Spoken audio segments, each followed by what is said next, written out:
Meu nome é Nadine e sou aluna do P1 no curso de Biotecnologia na Universidade Federal da Paraíba e hoje eu vou falar um pouco sobre as reações oxirredução. Vamos entender um pouco como essas reações funcionam e aprofundar nossos conhecimentos acerca delas. Quando falamos de ácidos e bases, talvez a primeira coisa que vier à nossa cabeça sejam os famosos hidróxido de sódio e ácido clorídrico.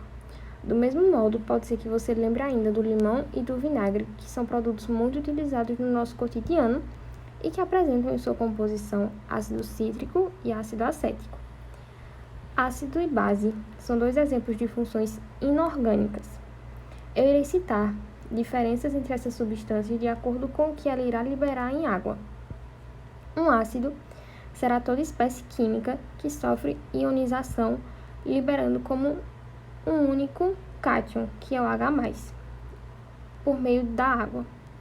Já as bases sofrem dissociação, liberando como um único ânion o OH-, a hidroxila.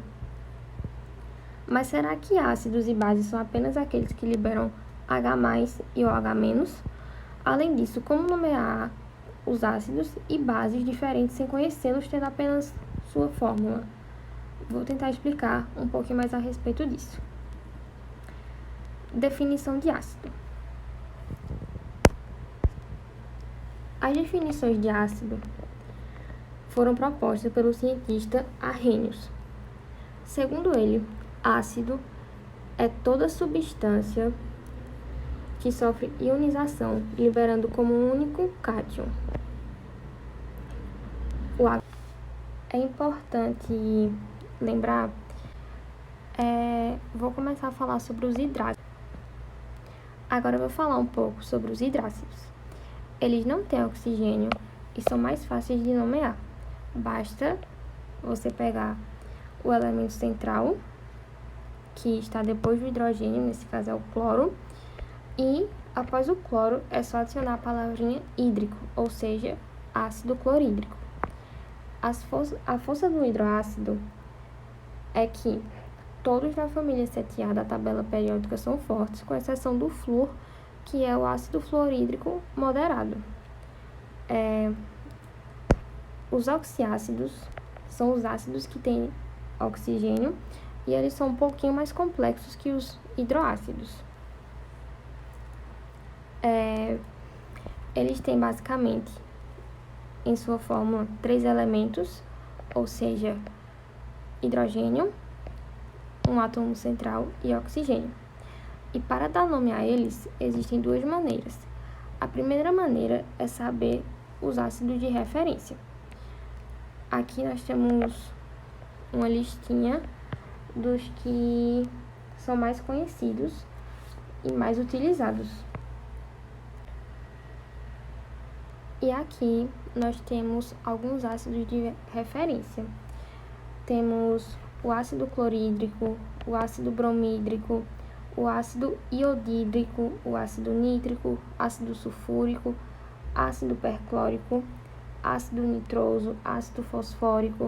Esses são alguns dos ácidos que é bom tê-los como base. Uma dica é pegar os elementos do átomo central. No ácido nítrico, nós temos aí o nitrogênio, que tem um hidrogênio e 3 oxigênios. E depois disso, nós iremos colocar o sufixo ico, ou seja, o HClO3, nós temos 3 oxigênios e um hidrogênio. Com isso, a gente vê essa tabelinha e acrescenta o ico. Vai ficar ácido clorídrico. E o H3PO4 vai ficar fósforo mais ico, será ácido fosforídrico. O H3PO4, que é o fósforo, nós iremos pegar o fósforo e adicionar ico. Sendo assim, ficará ácido fosfórico.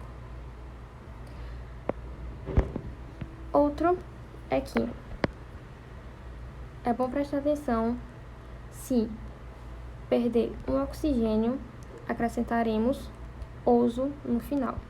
Se perder 2 oxigênios, ganhará o prefixo hipo mais o sufixo oso. Se ganhar um oxigênio, acrescentaremos o prefixo per e o sufixo ico, ou seja, pegamos a molécula de referência, o ácido nesse caso, que é o HClO3, ele é o ácido clórico. Se ficar HClO2, ele vai ter perdido um oxigênio, então será ácido cloroso. Adicionamos o oso no final. E se ficar HClO, ele perdeu 2 oxigênios. Sendo assim, será chamado de ácido hipocloroso. Agora, se, baseado no número de referência, que é 3, ele ganhar um oxigênio, ficando HClO4, ele vai ser chamado de ácido perclórico. Adicionamos o prefixo e no finalzinho o sufixo ico. A segunda maneira é pelo NOx do átomo central. Se soubesse, você achar mais fácil. Se o NOx do átomo central for mais 1 ou mais 2, será o prefixo hipo mais oso. Se for mais 3 ou mais 4, será oso no final. Mais 5 ou mais 6, ico. E mais 7, o prefixo per mais ico. As forças dos oxiácidos. Agora vamos à definição de base. Segundo Arrhenius, base é toda espécie que sofre dissociação, liberando como um único ânion a hidroxila ou H-. No caso das bases, a ligação química é a ligação iônica. Por isso, falamos que eles sofrem dissociação. Exemplo, temos aí o NaOH. Quando acrescenta água, ele vai formar o cátion e o ânion. Temos aí o CaOH2, que acrescentando água nele, ele vai separar o cátion do cálcio e o ânion como hidroxila.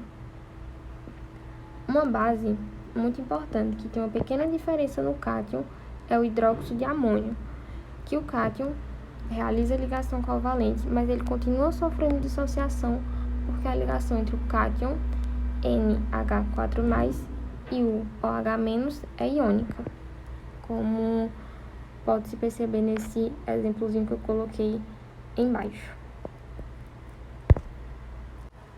Sendo assim, o FeOH3 será chamado de hidróxido férrico e o Fe+2, na sua formulazinha FeOH2, poderá ser chamado de hidróxido ferroso. Do mesmo jeito é o cobre, que ele pode ter um NOx variável de 1 ou 2. E sobre a força da base, a família 1A e 2A é forte, exceto o magnésio. E é bom lembrar que as bases formam a hidroxila, ou seja, o OH. As propriedades das bases são: ela tem sabor amargo, escorregadio ao tato, e muitos sabões contêm bases. Elas causam mudanças de cor em corantes, soluções aquosas básicas conduzem a eletricidade, e é isso. Talvez você já tenha ouvido falar que tal solo é ácido ou alcalino demais para se cultivar uma planta específica. Ou então que a acidez do café pode prejudicar os dentes. Mas afinal, o que significa alguma coisa ser ácida ou alcalina? E esse é justamente o tema desse vídeo. Bom, vamos começar do começo. Antes de tudo, a gente precisa saber o que é um átomo. Átomos são as partículas que constituem qualquer elemento químico e dizemos que uma molécula é um conjunto de átomos. Vamos dar uma olhada na água, por exemplo. Digo, olhar bem de pertinho. A menor quantidade possível de água, ou seja, uma molécula de água, é formada por átomos de elementos diferentes. No caso, por dois átomos de um elemento chamado hidrogênio, que é representado pelo H, e por um átomo de oxigênio, o O. Toda substância química também é formada por grupos de átomos diferentes. A água, os ácidos e as bases são substâncias que podem se dissociar, ou seja, as suas moléculas podem se quebrar, digamos, e os átomos que antes estavam juntos se separam. Basicamente, quando se quebram, elas podem dar origem a átomos um pouco diferentes, chamados íons. Elas formam íons H+, H3O+, e OH-. Para facilitar, vamos imaginar que os íons H3O+, e H+, são a mesma coisa. Isso porque as quantidades de H3O+ são muito pequenas, então a gente desconsidera. Por que exatamente tudo isso acontece é um pouco mais complicado, então vamos deixar de lado por enquanto. A água, por exemplo, é uma substância que, quando se quebra, libera quantidades iguais de íons OH- e H+. Por isso, nós falamos que a água é uma substância neutra. Os ácidos são aqueles compostos que, em contato com o meio aquoso, liberam íons H+ quando se quebram. Quanto mais íons H+ uma substância produz quando se quebra, mais ácida ela é. É muito comum associar os ácidos a substâncias muito perigosas e nocivas, mas, na verdade, alguns ácidos são naturalmente presentes até em coisa que a gente come. Em um suco de laranja ou limão, por exemplo, nós temos ácido cítrico, e no nosso próprio corpo existe o ácido gástrico, que está presente no estômago e ajuda na digestão. Os ácidos têm gosto azedo e conseguem corroer metais. Enquanto isso, as bases se quebram em um meio aquoso e formam OH-, também chamado de hidroxila. Quanto mais íons OH- uma substância produz, mais básica ou alcalina ela é. Vários produtos de limpeza, alimentos e medicamentos do nosso dia a dia são formados por bases. Um exemplo comum é a soda cáustica, usada para fazer sabão, ou o leite de magnésia, usado como antiácido ou em vários tratamentos de pele. Mas existem muitas substâncias diferentes, algumas mais fortes do que outras. Por exemplo, alguns ácidos são tão ácidos que podem ser perigosos, como o ácido sulfúrico ou outros parecidos. Mas outros são tão fracos quanto o ácido cítrico em um suco de laranja, e mesmo assim ainda não deixam de ser ácidos. Para facilitar a identificação do ácido mais ácido ou da base mais básica e evitar confusão, existe a escala de pH, que é uma abreviação para potencial de hidrogênio, e ela mede a quantidade de íons H+ de uma substância em uma temperatura padrão. A escala de pH varia de 0 a 14, sendo 7 o número que indica uma substância neutra, como a água. Um pH menor do que 7 mostra que a substância em questão é ácida, e um maior do que 7 mostra que ela é uma base, ou também uma substância alcalina. É bem fácil perceber que quanto menor o pH de uma substância, mais ácida ela é. Isso porque o menor pH significa maior número de H+, logo mais acidez. Além disso, na escala os ácidos são as cores mais quentes, com tons de amarelo e vermelho. Por outro lado, quanto maior o pH de uma substância, mais básica ou mais alcalina ela é. Maior pH significa menor número de íons H+, por isso, mais basicidade. Além disso, na escala as bases são as cores frias, do verde ao roxo. Nós podemos encaixar várias coisas cotidianas nessa escala, assim dá para entender melhor como é que ela funciona. Começando pelos ácidos, nós temos, por exemplo, baterias comuns, vinagre e café. E nas bases, alguns sabonetes, como sabonetes para as mãos, alvejante e desentupidores de ralo. E como substância neutra, nós temos água potável. O controle de pH é bem importante para várias coisas do nosso dia a dia, desde controlar a terra das nossas plantas até atuar no tratamento de água. Por isso, é bom entender um pouco sobre como isso funciona. Então, para encerrar, eu vou relembrar.